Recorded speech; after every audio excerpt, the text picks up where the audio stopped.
할렐루야. 4월 17일 수요일 새벽입니다. 오늘은 잠언 17장 말씀을 상고하겠습니다. 잠언 17장 1절 말씀만 봉독해 드립니다. 마른 떡 한 조각만 있고도 화목하는 것이 제육이 집에 가득하고도 다투는 것보다 나으니라.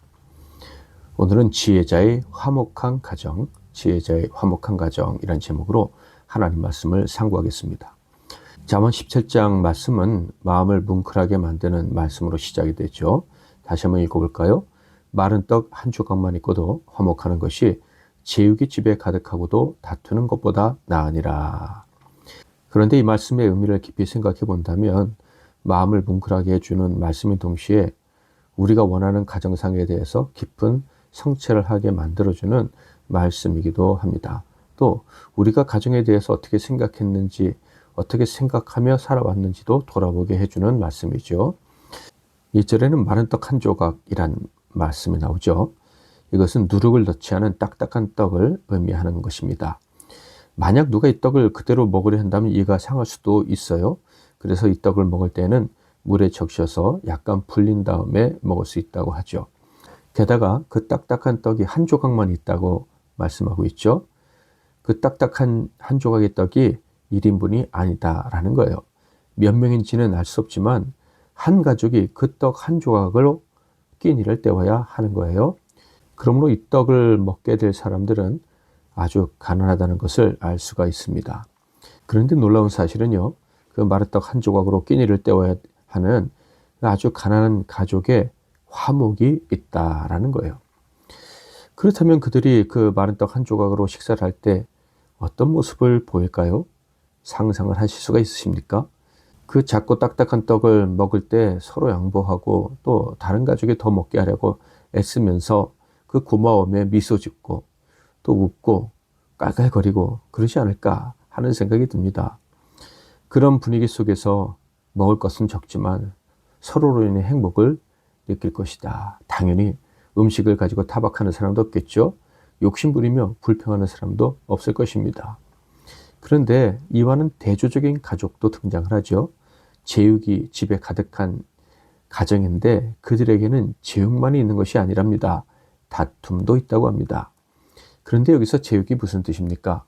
이스라엘 사람들은 감사제를 드릴 때 남은 고기를 서로 나눠 먹죠.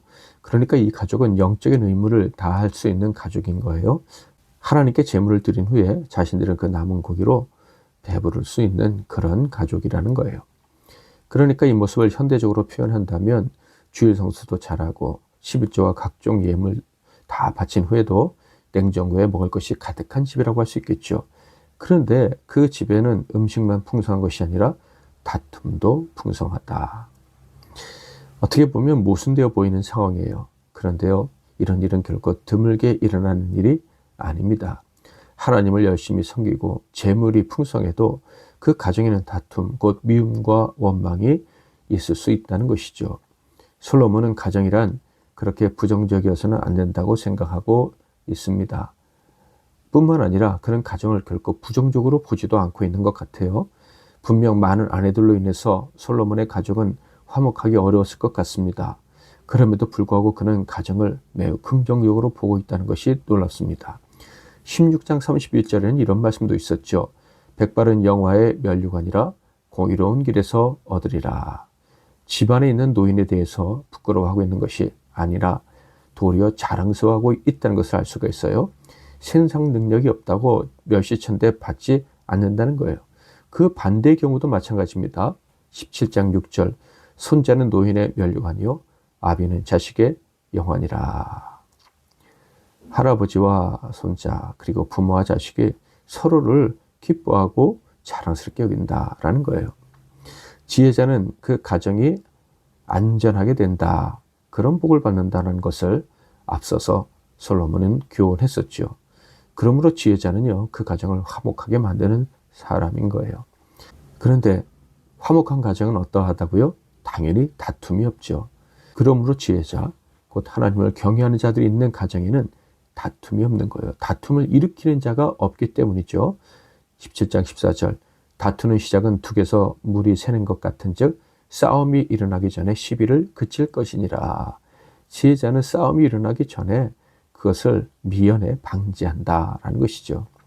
당연히 지혜자는요, 큰 소리를 내지 않을 것이고 자기 주장에 스스로 사로잡혀서 남을 괴롭히지도 않을 것입니다. 또한 엄한 말이 필요할 때는 할 수도 있지만 그의 최우선 순위는 허물을 들추는 것이 아니라 덮어주는 것이죠. 17장 9절에서 10절, 허물을 덮어주는 자는 사랑을 구하는 자요, 그것을 거듭 말하는 자는 친한 벗을 이간하는 자니라. 한마디 말로 총명한 자에게 충고하는 것이 내 백대로 미련한 자를 때리는 것보다 더욱 깊이 박혔느니라. 사랑하는 성도 여러분, 오늘도 많은 사람들은 물질적으로 안정되어야 화목한 가정을 꾸릴 수 있다는 망상에 빠져 있습니다. 그것이 망상인 이유는 다른 데서 찾을 필요가 없지요. 성경이 그렇다고 말씀하시기 때문입니다. 여러분의 가정은 어떠합니까? 물질로 가정의 안정을 이루려 하지 마십시오. 무엇보다 하나님을 경외하시기를 바랍니다.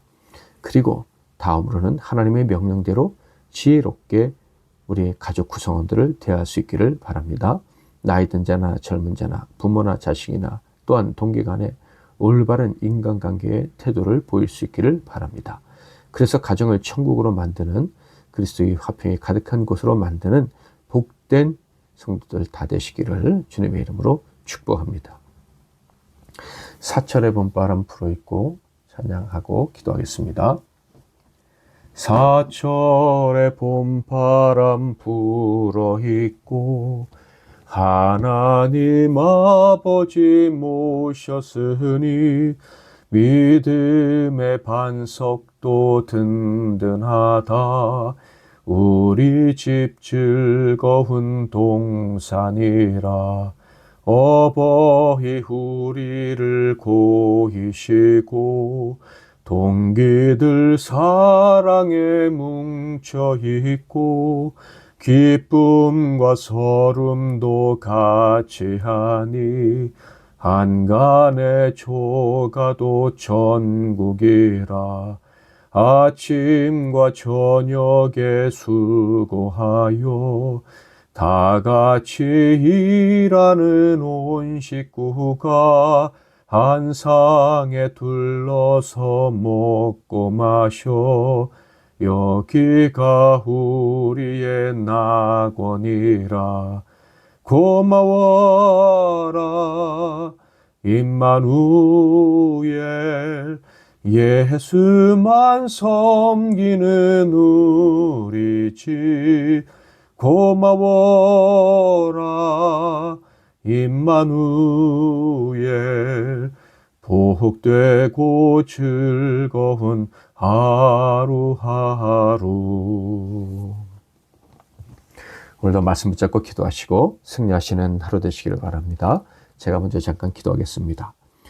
불꽃 같은 눈으로 우리와 우리 가정을 지켜보시는 하나님 아버지, 우리의 가정이 오직 하나님 앞에 있게 하옵소서.